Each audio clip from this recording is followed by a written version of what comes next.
I got so much motherfucking design on right now. Break it down, bring it back, make it clap. I got 3 old thoughts, new guap, wear that thing. Bitches on my line, and you know they come strapped. Hold up, what it not, 45, scope it down, like whoa. How you fucking with these hoes up?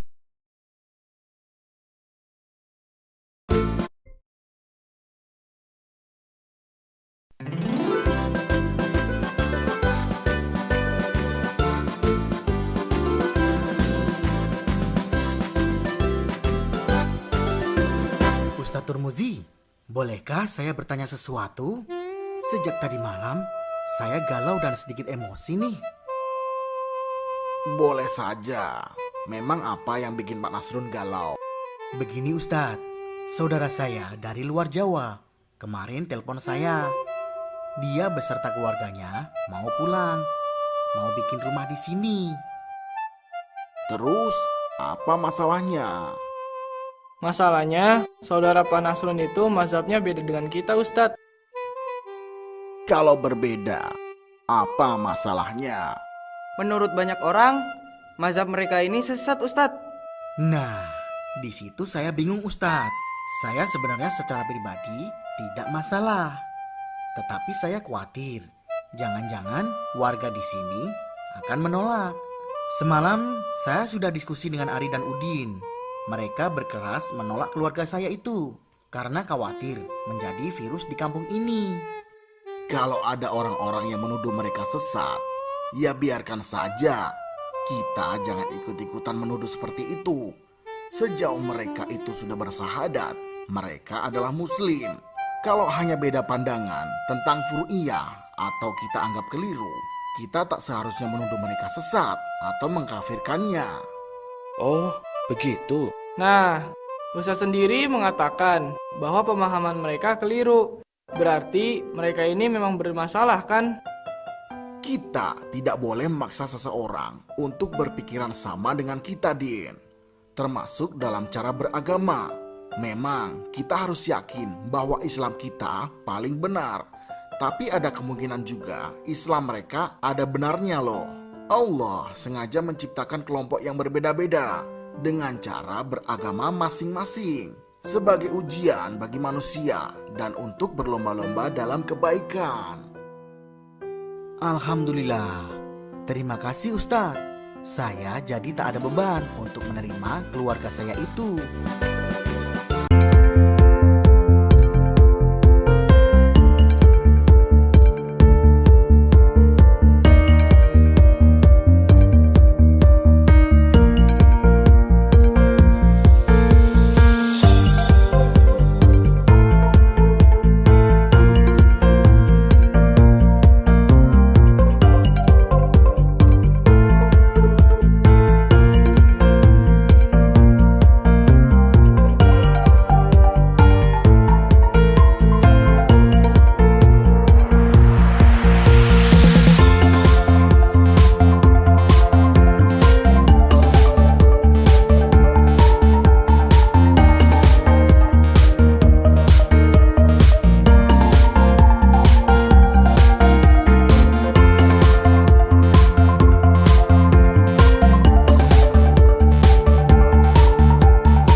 semuanya, Assalamualaikum. Perkenalkan, nama aku Fahriana Nurrisa dengan NIM 20.01.01.01.0386. Jadi di sini aku mau menampilkan pembelajaran menggunakan strategi tim quiz. Yuk disimak ya. Sebelumnya, aku akan jelasin dulu nih, apa sih strategi tim quiz itu?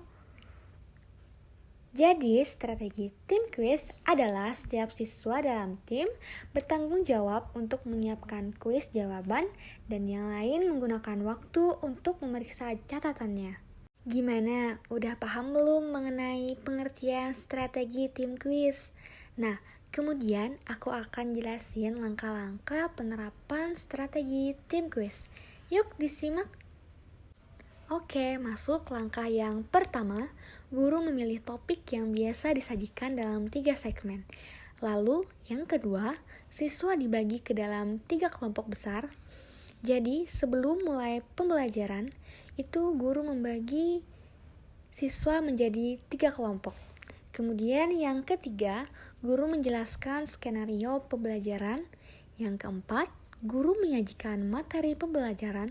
Sebelum menerapkan strategi pembelajaran, guru sebaiknya memberikan materi pembelajaran terlebih dahulu kepada anak murid.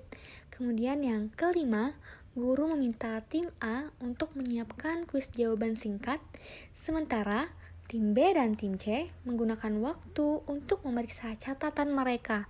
Seperti yang sudah aku jelasin tadi, guru sebelum memulai pembelajaran itu membagi menjadi 3 kelompok. Kelompok pertama tim A, kelompok kedua tim B, dan kelompok ketiga tim C. Oke, lanjut ke langkah yang selanjutnya. Langkah yang keenam, tim A memberikan kuis kepada tim B. Jika tim B tidak dapat menjawab pertanyaan, tim C segera menjawabnya. Nah, jadi ketika tim A memberikan kuis kepada tim B dan tim B tidak dapat menjawab kuis tersebut dengan tenggat waktu yang sudah ditentukan dan disepakati di awal sebelumnya, maka kuis dari tim A akan dilempar kepada tim C. Nah, kemudian langkah yang ketujuh, tim A mengarahkan pertanyaan berikutnya kepada anggota tim C dan mengulang proses tersebut. Kemudian langkah yang ke-8, ketika kuisnya selesai, lanjutkan segmen kedua dari pelajaran dan mintalah tim B sebagai pemandu kuis.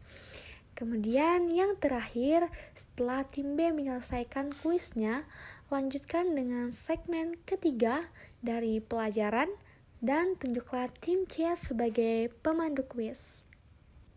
Jadi, bagaimana? Apakah sudah jelas mengenai langkah-langkah penerapan strategi tim kuis? Tentunya udah jelas dong ya, karena udah aku jelasin nih apa aja langkah-langkahnya. Nah, kemudian yuk kita lihat contoh video pembelajaran yang menggunakan strategi tim kuis. Assalamualaikum warahmatullahi wabarakatuh. Waalaikumsalam warahmatullahi wabarakatuh. Bagaimana kabarnya hari ini anak-anak? Alhamdulillah.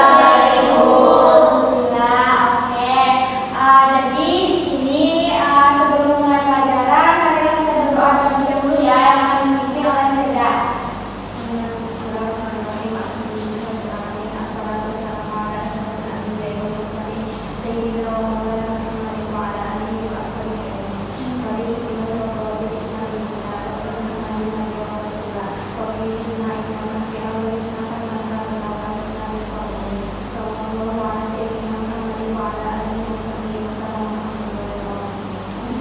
Oke, langsung saja. Sebelumnya ini mau tanya nih, kalian masih ingat gak materi yang kemarin itu materi apa? Oke, nah sekarang ibu mau memberikan kalian materi baru nih. Tahu gak materi apa? Nah, jadi hari ini ibu mau memberi materi mengenai ijtihad dan bermazhab. Oh iya, sebelum mulai materi mau absen kalian terlebih dahulu ya.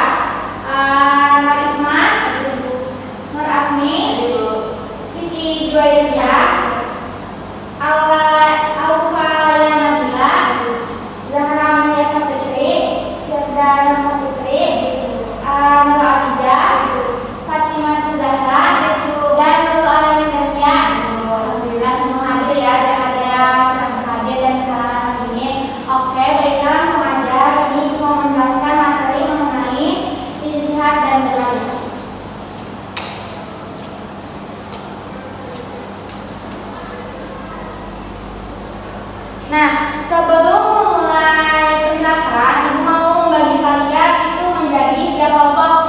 Jadi berhitung ya sampai 3, terus di ulangan sampai 3 nanti cari pasangannya yang sama nomornya.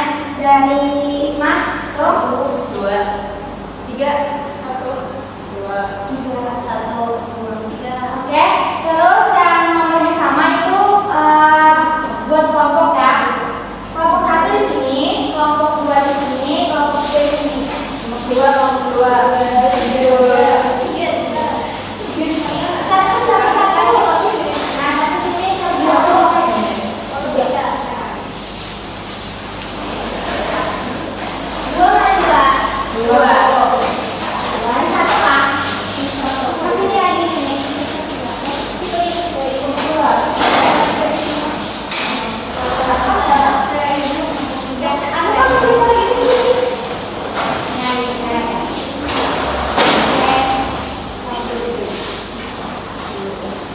Oke, langsung aja dijelasin ya. Pengertian ijtihad menurut Imam Al-Syaukani dalam kitabnya Irsyadul Al-Fuhuli memberikan definisi. Ijtihad ini maksudnya itu mengarahkan kemampuan dalam memperoleh hukum syar'i yang bersifat amali melalui cara istinbat.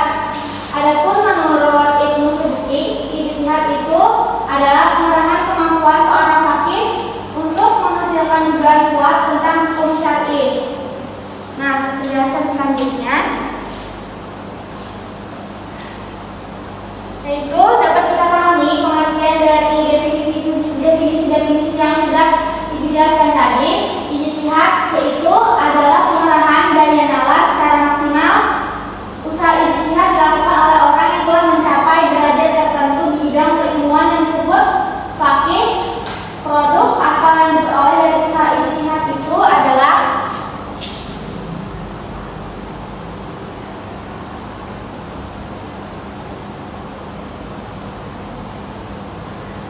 dugaan yang kuat tentang hukum syara yang bersifat amaliyah. Jadi sudah paham belum anak-anak penjelasan yang sudah ibu jelaskan? Oke, penjelasan selanjutnya. Nah, adapun hukum ijtihad itu wajib bagi seseorang yang sudah mencapai tingkat faqih atau mujtahid. Jika belum mencapai kedudukan faqih, maka dianjurkan untuk bermadzhab, bertaklid kepada orang lain yang diperbolehkan bagi seseorang yang sudah mencapai derajat mujtahid. Nah, kemudian ibu akan menjelaskan mengenai pengertian mazhab. Mazhab menurut pengertian bahasa adalah pendapat, kelompok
Baik, perkenalkan kami dari kelompok A.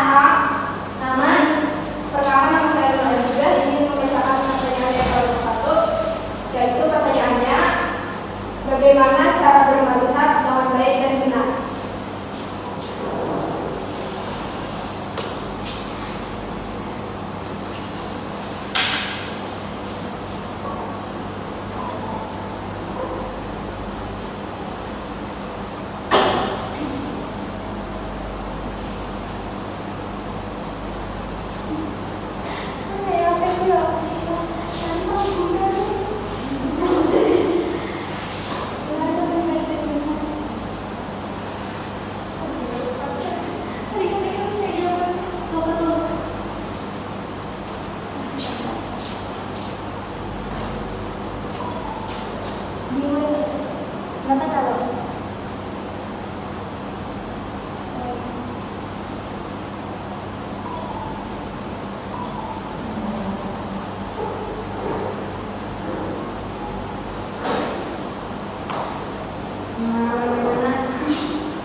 Bagaimana kelompok B?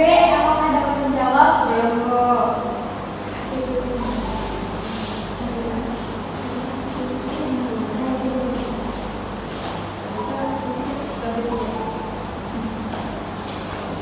Jadi cara bermazhab sendiri, perkenalkan nama.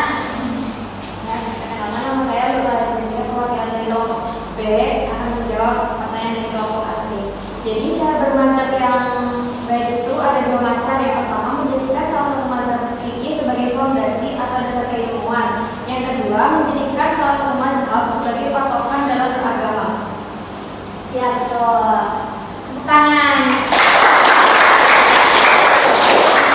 Terus kelompok B sudah ada pertanyaan belum? Sudah ada, Bu. Ya, berdiri saya pertama.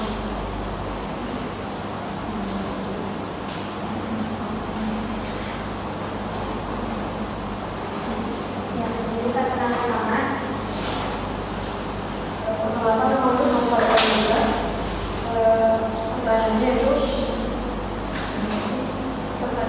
apa pengertian dari mazhab? Apa pengertian dari mazhab? Kita tahu belum kelompok C? Pertanyaannya itu C.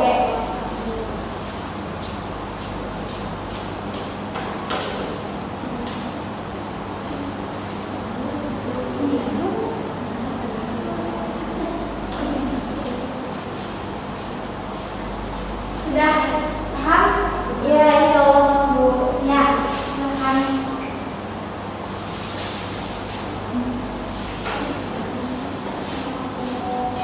Oke, jadi di sini perkenalkan saya itu Nurul Saputri, perwakilan dari kelompok 3 izin menjawab. Jadi mazhab menurut pengertian bahasa adalah pendapat kelompok aliran yang bermula dari pemikiran. Nah, menurut istilah ijtihad itu seorang imam dalam memahami sesuatu hukum fikih. Ya, betul. Bukan selanjutnya, kelompok 3 sudah ada pertanyaan belum? Sudah. Bacakan pertanyaannya. Pertanyaannya buat kelompok 1.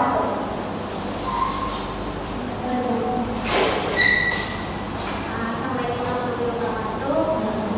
Dari kelompok 3, nama Jahan Garis Fitri ingin bertanya kepada kelompok 1, apa pengertian itu? Dapat dipahami kelompok 1? Semua.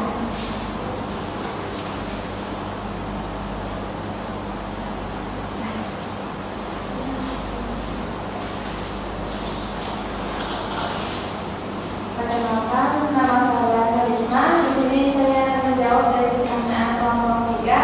Pengertian ijtihad yaitu Imam Al-Syaukani dalam kitabnya memberikan definisi mengarahkan kemampuan dan dalam memperoleh hukum syar'i yang bersifat amali melalui cara istighfar. Ibnu Suki memberikan definisi sebagai berikut, yaitu pengarahan kemampuan seorang fakih untuk menghasilkan dugaan kuat tentang hukum syar'i. Ya, betul. Betul. Karena sudah tadi ya saling melemparkan pertanyaan. Jadi menurut Ibu kalian sudah cukup paham atas materi mengenai ijtihad dan bermazhab ini. Oke, sekarang Ibu mau tanya satu-satu. Oke, Firda, apa kesulitan dalam memperoleh hukum syar'i yang bersifat amali melalui cara istinbat. Ya betul, betul nggak? Betul. Sangat cerdas. Oke, selanjutnya ini mau tanya lagi, apa itu pengertian bermazhab dulu?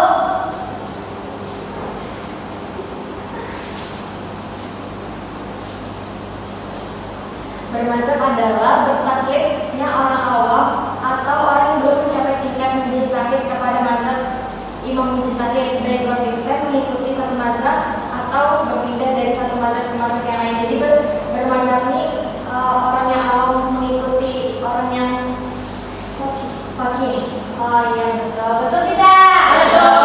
Sangat betul. Oke, terakhir mazhab kita di Indonesia itu mazhab apa? Islam. Mazhab Syafi'i. Iya betul. Sangat betul. Oke. Oke, karena Ibu sudah paham semua, kita akhiri. Assalamualaikum warahmatullahi wabarakatuh. Oke, sebelum pulang kita baca doa kafaratul majelis akan dibuka jalan oleh Santri.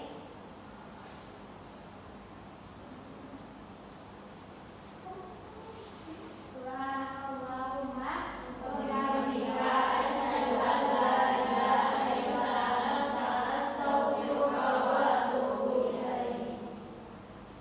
Terima kasih semuanya, jaga kesehatan, jangan lupa kalau pulang dipelajari lagi materi yang sudah disampaikan ya. Terima kasih. Setelah menonton contoh dari video pembelajaran yang menggunakan strategi tim quiz tadi, bagaimana? Apakah menyenangkan menggunakan strategi tim quiz?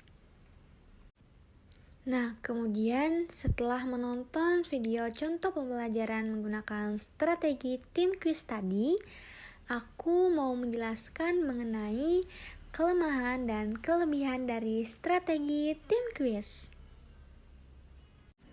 Tentunya setiap strategi itu memiliki kelemahan dan kelebihannya dong ya. Jadi strategi itu tergantung dari kita sebagai pengajar dalam menerapkan dan menggunakan kelemahan dan kekurangan tersebut.